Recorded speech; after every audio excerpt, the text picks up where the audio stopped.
Jangan lupa subscribe channel YouTube TVRI Bengkulu, like, komen, dan nyalakan notifikasinya.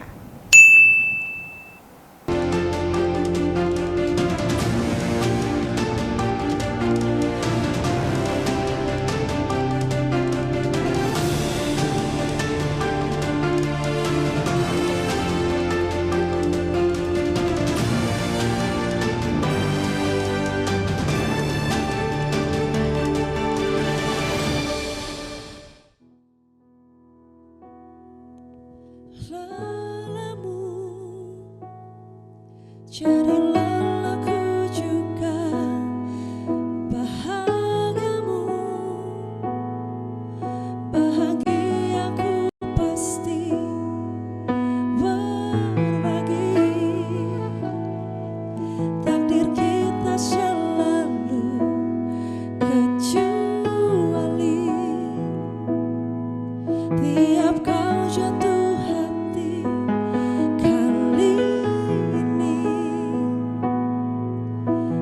Habis dayaku membuktikan padamu ada cinta yang nyata setia, hadir setiap hari, tak tega biarkan ku sendiri meski seringkali kau malah asyik sendiri karena kau tak lihat terkadang malaikat tak bersayap, tak cemerlang, tak rupawan, namun kasih ini silakan kau adu. Juga tahu siapa yang jadi juaranya. Oke, baik. Terima kasih pemirsa. Anda masih menyaksikan Berendo dan hari ini kita masih sharing-sharing mengenai menjaga kulit tetap sehat dan glowing.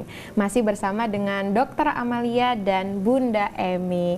Tadi juga kita masih tanya ke dokter nih, penggunaan skincare yang baik itu gimana sih, Dok? Kita minta tipsnya dulu nih.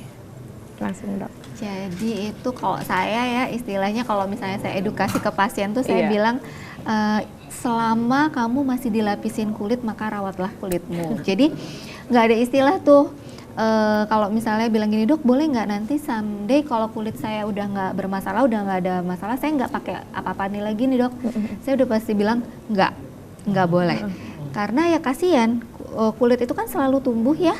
Jadi kita aja tuh dari kecil tuh dirawat, dikasih makan, terus dirawat dengan baik sama orang tua kita. Nah, terus kulit kita itu masa kita diemin aja, nggak kita rawat juga. Jadi ya itu semakin bertambahnya usia, semakin akan terjadi berbagai macam masalah. Jadi semakin dini kita merawat kulit kita, semakin itu akan lebih baik. Tentu saja penggunaan skincare itu harus disesuaikan.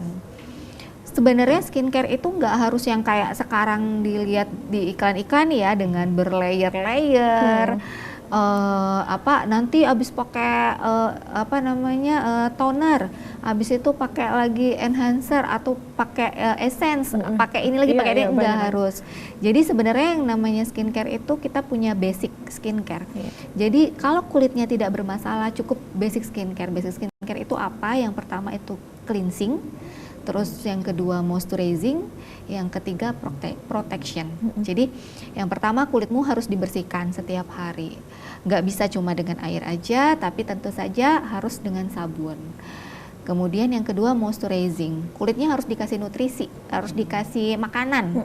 Nggak bisa dia tumbuh dengan baik, dengan nggak ada masalah kalau dia nggak dikasih makanan. Kemudian ketiga tadi moisturizing bukan cuma dari skincare yang kita pakai ya, makanan juga, vitamin juga, segala macam itu termasuk salah satu moisturizing.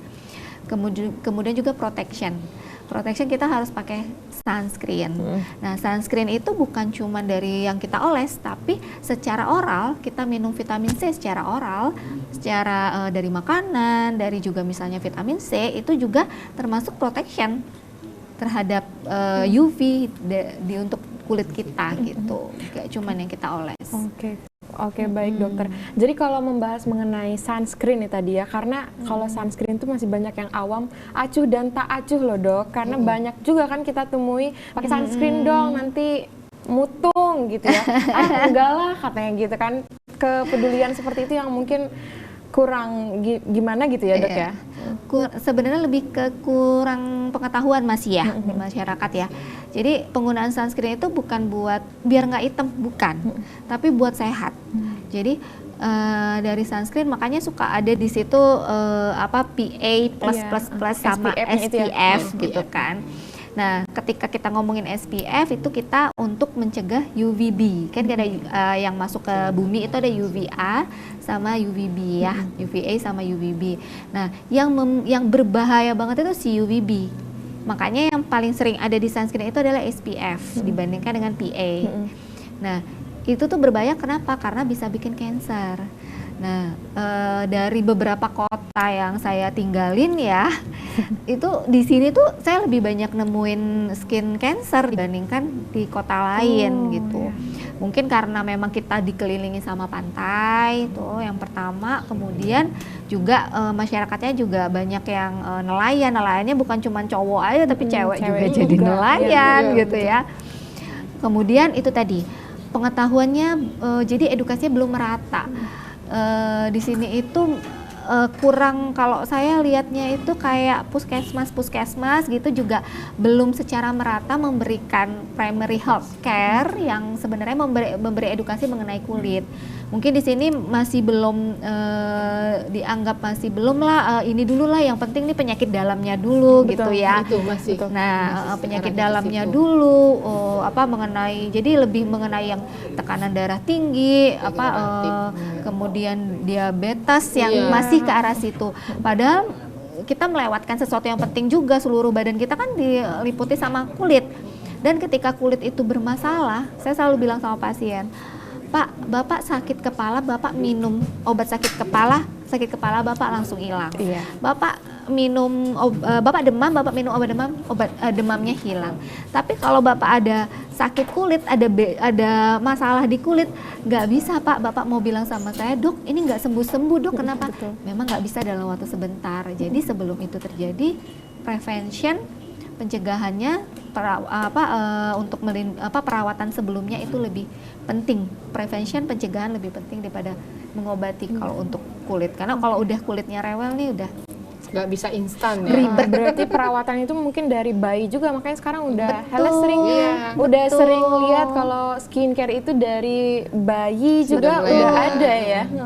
Kalau dari Bunda sendiri sebagai ahli gizi, kalau pemberian skincare kepada bayi itu bagus nggak sih Bun? Sebenarnya untuk kebersihan ya, untuk merawat kebersihan ya, nutrisi yang skincare yang dari bayi itu ya, tentunya dari makanan yang diberikan secara bertahap ya, sesuai dengan umurnya kan.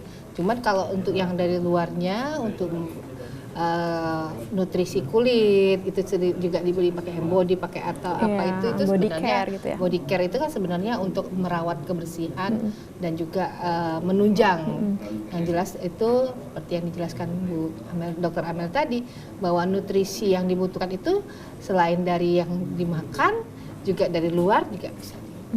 Oke, berarti kalau misalkan dari pendapat dokter sendiri, pemberian skincare di bayi yang masih rentan lah ya kulitnya, itu bagus nggak sih dok? Skincare kayak tadi body care gitu-gitu.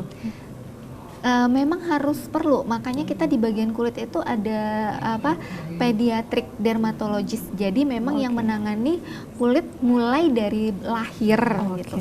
Jadi bayi baru lahir pun kita ya tetap butuh skincare. Skincare kan bukan hanya membuat kulit glowing, tapi menjaga kulit sehat. Iya, oke dokter dan Bunda, nanti kita juga mau bahas-bahas lagi lebih dalam lagi mengenai menjaga kulit tetap sehat dan glowing. Tapi setelah jeda pariwara berikut ini, dan pemirsa jangan kemana-mana, tetap di Berendo.